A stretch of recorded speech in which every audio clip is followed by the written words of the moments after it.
stick with the idea of pitching because the draft has been held over the course of the last couple days. And Yankees, their first pick was 55th overall, and they took a lefty, Jacob Lindgren, out of Mississippi State, who was quoted today as saying this: "I'm humbled and grateful to be drafted by the Yankees. This is an incredible feeling and a day I will remember for the rest of my life. I would like to thank Mississippi State University, my coaches, teammates, and the greatest fans in college baseball for helping me reach this point." So I know you had a chance to listen to that press conference that he had on the phone.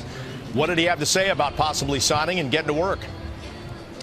Well, Bob, he doesn't want to waste any time. He seemed to indicate that he wants to sign fairly fast and get going here. And he's really a guy that the Yankees could see moving up pretty quickly throughout this organization. He's a lefty relief pitcher, as you had mentioned, but he wasn't always a reliever. He started off as a starter, and then they realized maybe his stuff would play a little bit better out of the bullpen. He made the transition and said in making that transition, he found as though his fastball really went up a little bit as far as velocity is concerned. He went from mid to high 80s to low to mid 90s, and he also has a plus slider, so that's something the Yankees are very excited about. He also said about the transition, he found as though he's a little bit more aggressive, has a little bit more of a plan of attacking hitters, and that's really worked out well for him. So he's looking forward to it. Said he grew up a Twins fan, but every kid dreams about playing for the Yankees and putting on the pinstripes. And he also mentioned he had never been to New York, but he's certainly looking forward to it.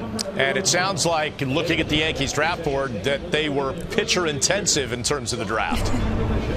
Yeah, they really were, and take a look at what they've done so far. Obviously, no first rounder, so Jacob Lindgren, as you had mentioned, was the first pick, but then the first five picks that they had, they used on pitching. And it was interesting earlier today, they were asked whether or not that was the game plan. You just felt like you needed arms, and they said they were close to going with some position players in different spots, but just the way that things fell, they felt as though those guys were the best available. Also mentioning Jordan Montgomery, a guy that they really like out of South Carolina, has a great changeup. So some names on that they're hoping that could eventually help the Yankees in the future.